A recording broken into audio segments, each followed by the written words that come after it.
शांति। आज है 14 जुलाई 2021 के मधुर महावाक्य।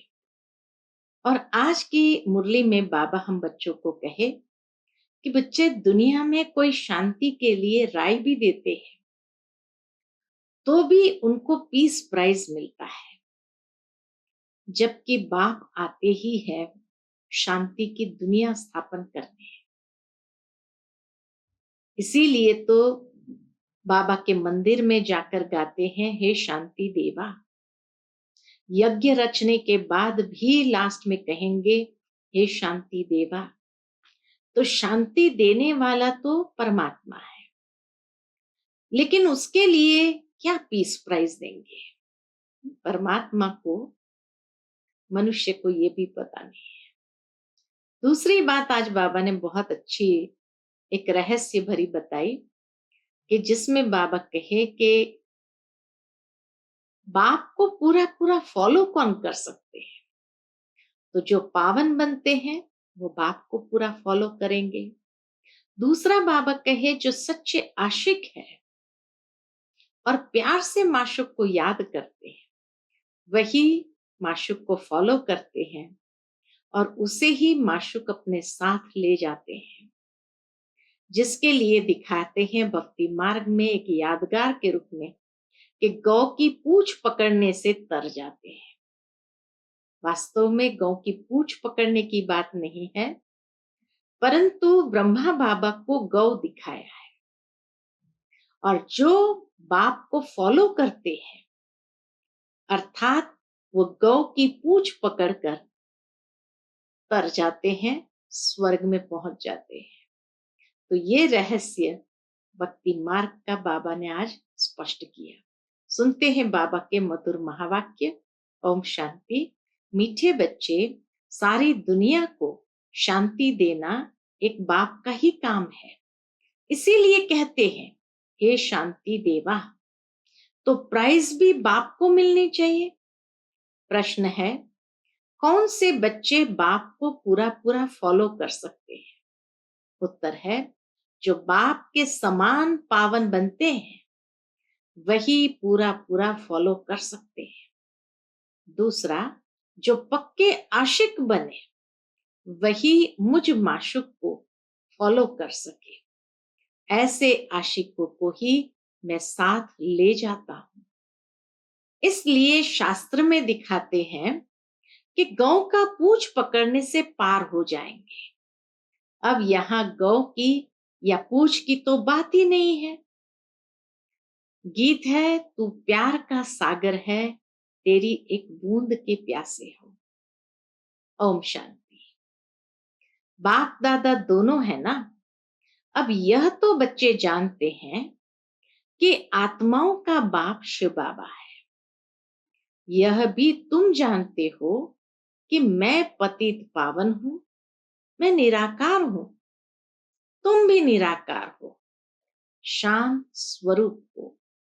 निराकार बाप भी शांत स्वरूप है, आत्मा भी शांत स्वरूप है। आत्मा का स्वधर्म है ही शांति। तुम्हारा निवास स्थान है शांति धाम। हमारा स्वरूप है शांति, हमारा स्वधर्म है शांति और हमारा निवास स्थान है शांति धाम।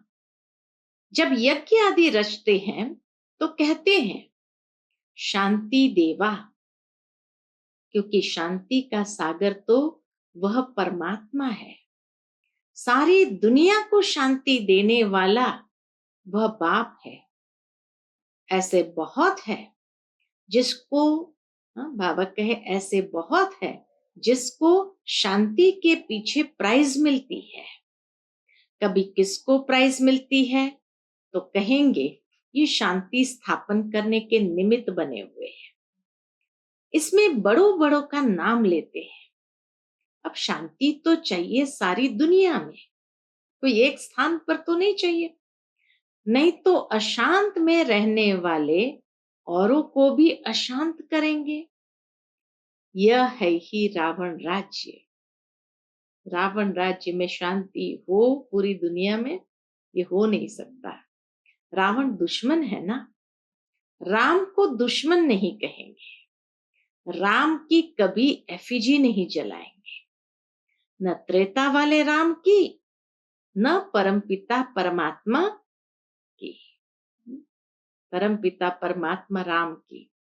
राम राज्य तो सब चाहते हैं, परंतु राम राज्य किसको कहा जाता है यह भी कोई नहीं जानते।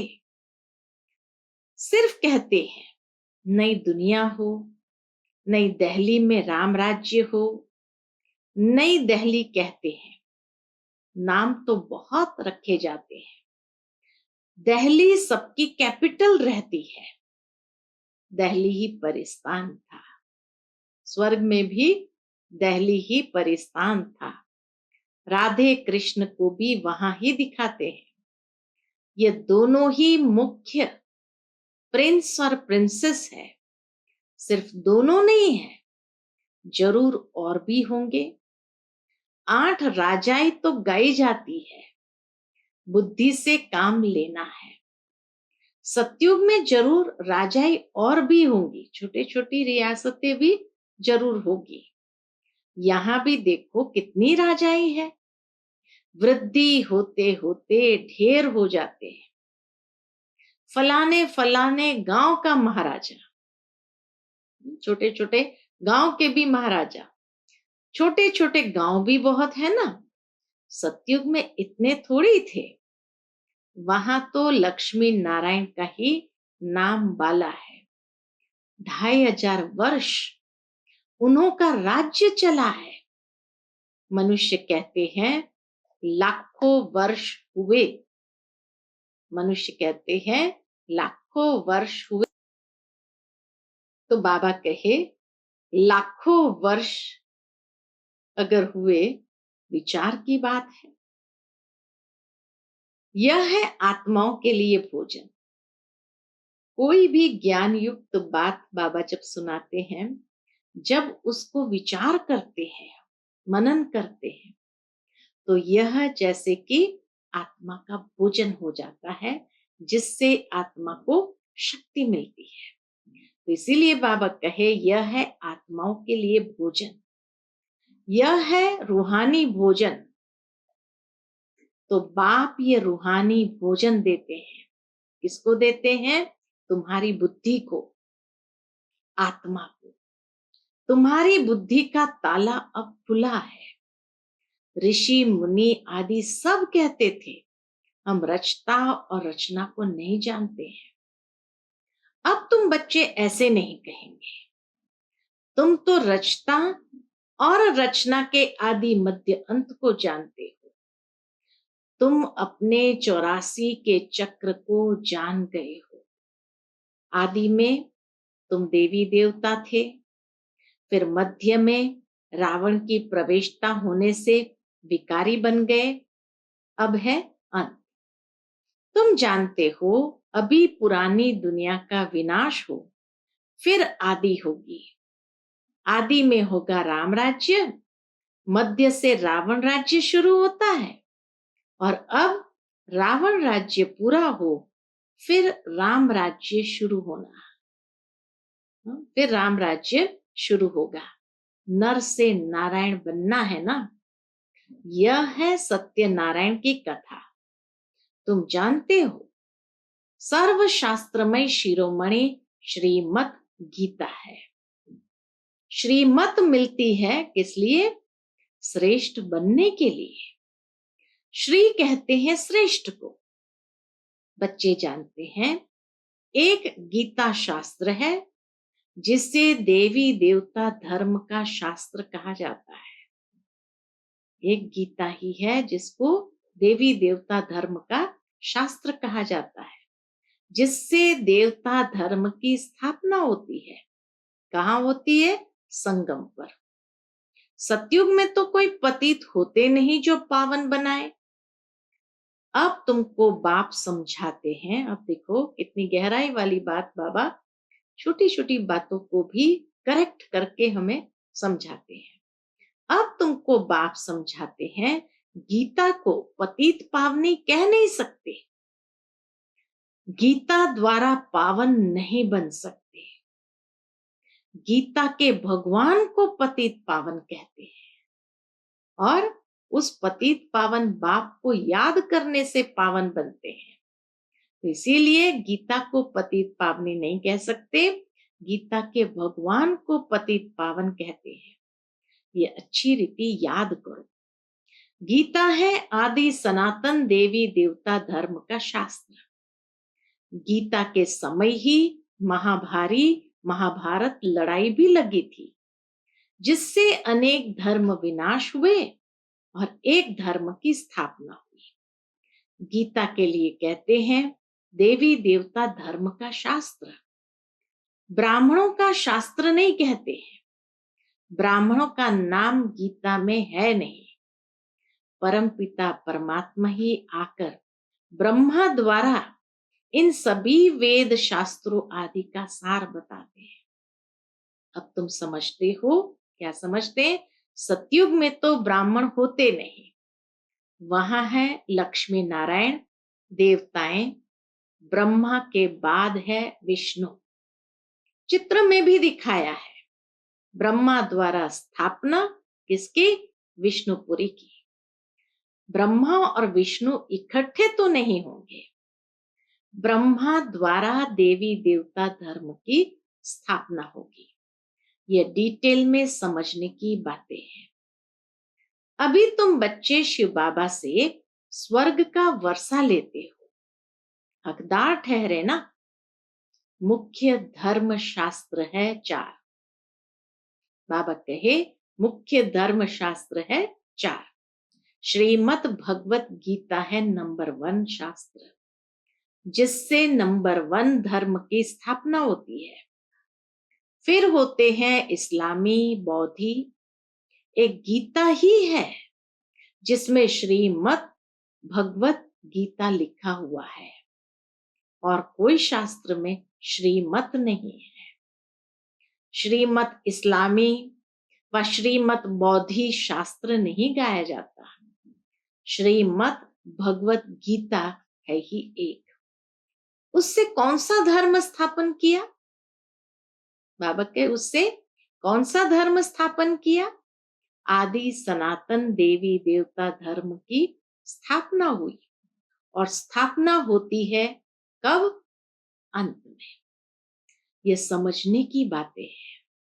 अभी बाबा हमको टीचर के रूप में पढ़ाते हैं, ये बुद्धि में रहना चाहिए।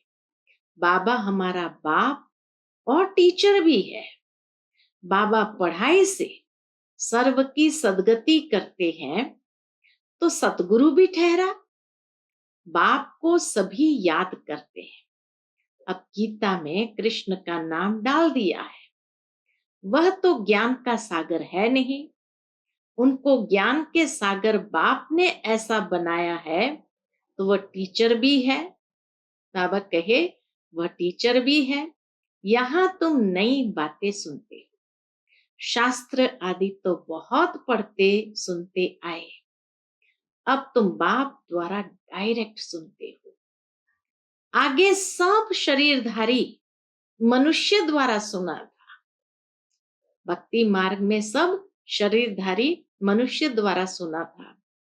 अभी तुम समझते हो हम आत्मा असल में अशरीरी थे, पीछे फिर शरीर धारण किया है।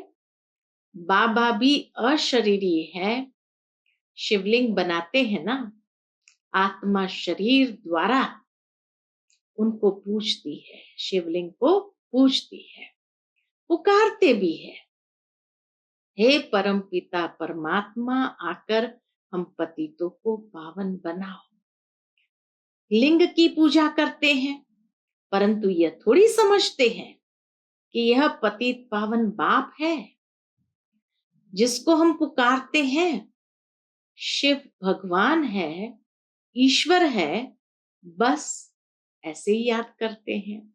ये नहीं समझते शिव भगवान है, वह ईश्वर है, नहीं, बस ऐसे ही याद करते हैं। उनको बाबा कहे तो बुद्धि में आए कि बाबा से वर्षा मिलना चाहिए, हमको वर्षा मिला है तब हम पूछते हैं। भारतवासियों को वर्षा मिला जरूर है, कब मिला ये भूल गए हैं। अब तुम बच्चे समझते हो।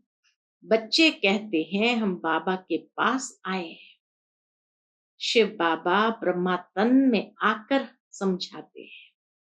ये भी हम सभी समझते हैं कि शिव बाबा ब्रह्मा तन में आकर समझाते हैं। त्रिमूर्ति का नाम बाला है। त्रिमूर्ति मार्ग नाम भी रखा है। बाप की महिमा बहुत है। गीत में भी सुना प्यार का सागर है। गीत भी आरंभ में बजा, तू प्यार का सागर है। सर्व का सदगति दाता है, सर्व को सुख देने वाला है, सर्व का दुख हरता सुख करता है। बहुत प्यारा है ना। ऐसा बाबा कितना प्यारा है। उनसे प्यारी चीज कोई और होती नहीं। जो बाप स्वर्ग का मालिक बनाए वह जरूर प्यारा होगा ना। वह है बेहद का बाप। कहते हैं बच्चे, मेरे से स्वर्ग की बादशाही मिलती है ना। तुम आत्माएं भाई भाई हो, अभी बाप द्वारा सुन रहे हो। सभी आत्माएं बाप को याद करती है, बाबा हमको आकर पावन बनाओ, ऐसे याद करती है। अब आत्मा कहती है बाबा आया हुआ है। अब समझ है कि हाँ परमात्मा आया है। तो अब आत्मा कहती है बाबा आया हुआ है, इसलिए पावन बनाने। कहते हैं बच्चों, 5000 वर्ष पहले तुमको पावन बनाने आया था। अब मुझ बाप को याद करो तो तुम्हारे विकर्म विनाश होंगे और तुम्हारे सब दुख दूर हो जाएंगे। पुकारते भी है, हे पतित पावन आओ, अथवा तालियां बजाते रहते हैं, रड़ियां मारते रहते हैं, पतित पावन सीताराम। रघुपति राघव राजा राम। तो खुद पति ठहरे ना, यह है ही नरक। इसको रौरव नरक कहा जाता है। गरुड़ पुराण में तो रोचक बातें बहुत लिख दी है कि यह करने से यह बनेंगे, यह होगा। फिर कह देते हैं गौ का पूंछ पकड़ने से स्वर्ग में चले जाएंगे। ऐसा कुछ लिखा हुआ है। दावक है ऐसा कुछ लिखा हुआ है कि गौ का पूंछ पकड़ने से स्वर्ग में चले जाएंगे। अब जानवर की तो बात नहीं, तुम गौ माता हो ना। तुम्हारी पूंछ अथवा तुम्हारी पीठ जब तक कोई न पकड़े तब तक रास्ता मिल न सके। पूंछ तो है नहीं, कहते भी है तुम्हारी पूंछ पकड़ कर तर जाएंगे। अब यहाँ पूंछ तो पकड़ना नहीं है, परंतु फॉलो करना है। पूंछ पकड़ने की बात नहीं, फॉलो करना है। सन्यासियों के फॉलोअर्स तो बहुत है, परंतु फॉलो करना अर्थात पवित्र बनना, यह तो सच्चे सच्चे फॉलोअर्स हो। शिव बाबा कहते हैं मैं आया हूं तुम सबको वापस ले जाने। तुम मुझे याद करो तो तुम्हारे पाप भस्म हो जाएंगे। पावन बनने बिगर फॉलो कर नहीं सकेंगे। जब तक पावन नहीं बनेंगे तब तक बाबा को फॉलो भी नहीं कर सकेंगे, क्योंकि फॉलो करने के लिए सबसे पहले पावन तो जरूर बनना पड़े।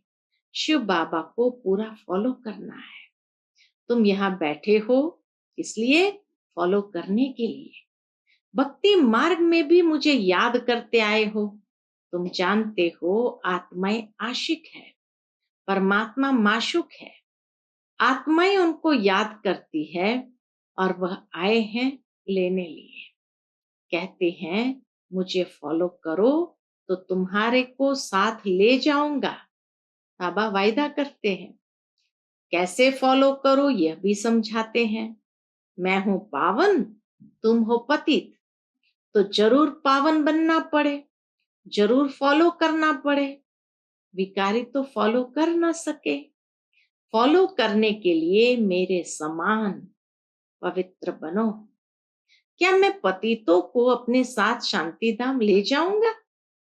इतने सब मनुष्य भक्ति, तप, दान, पुण्य आदि करते हैं, इसलिए मुक्ति पाने के लिए, क्योंकि यहाँ दुख है और चाहते हैं हम अपने घर जाएं। चाहते हैं हम अपने घर वापस जाएं। बाप कहते हैं पवित्र जरूर बनना पड़ेगा। मैं पावन हूं, तब तो तुमको पावन बनाता हूं। आऊंगा भी ब्रह्मा के तन में, मैं रचता हूं, मैं इस ब्रह्मा के तन में आता हूं। दिखाते भी है ब्रह्मा द्वारा बाप देवी देवता धर्म की स्थापना करते हैं। तुम बीके हो, अब जानते हो शिव बाबा को फॉलो करना है।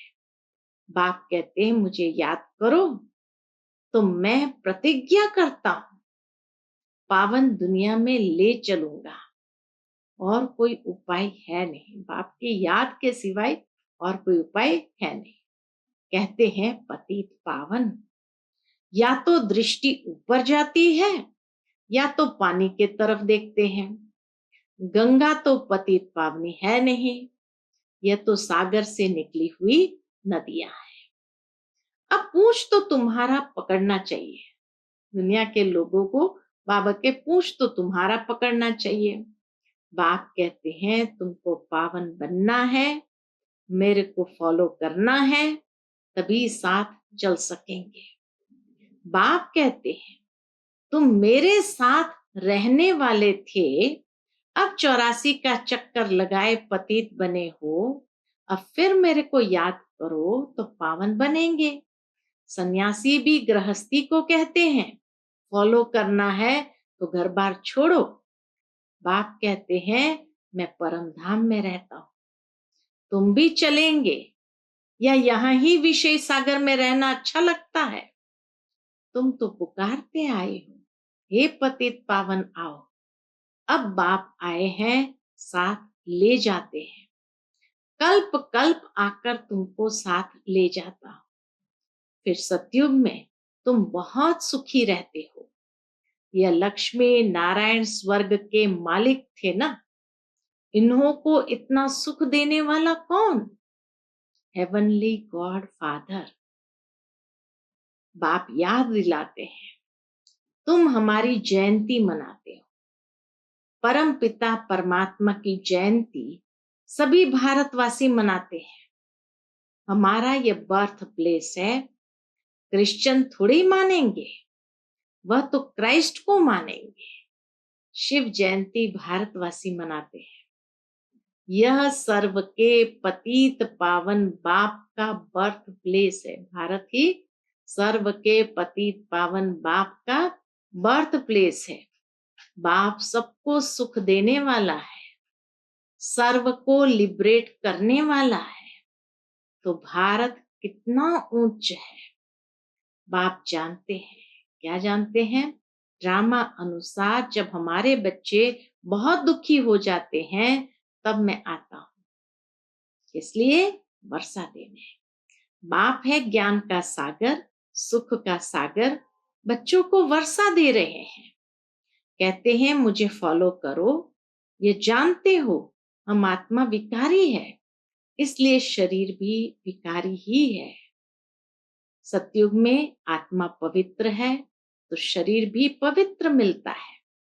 अब बाप कहते हैं बच्चे पावन बनो, याद से ही तमो प्रधान से सतो प्रधान बनेंगे। अच्छा, मीठे मीठे सिकिलते बच्चों प्रति माता पिता बाप दादा का याद प्यार और गुड मॉर्निंग। रूहानी बाप की रूहानी बच्चों को नमस्ते। हम सब रूहानी बच्चों की रूहानी माता पिता बाप दादा को याद प्यार, गुड मॉर्निंग और नमस्ते। नमस्ते, शुक्रिया बाबा, शुक्रिया।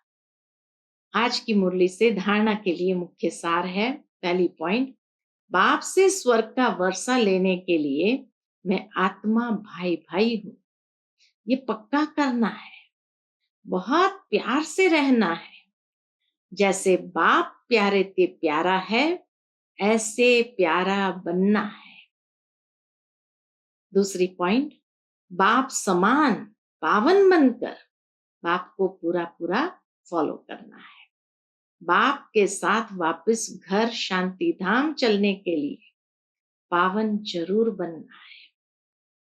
आज का बाबा का मधुर वरदान है, याद के आधार द्वारा माया की कीचड़ से परे रहने वाले सदा चीयरफुल भव। याद के आधार द्वारा माया की कीचड़ से परे रहने वाले सदा चीयरफुल भव। कोई कैसी भी बातें सामने आए, बाबा कहे कोई कैसी भी बात सामने आए, सिर्फ बाप के ऊपर छोड़ दो, जिगर से कहो बाबा, तो बात खत्म हो जाएगी। ये बाबा शब्द दिल से कहना ही जादू है।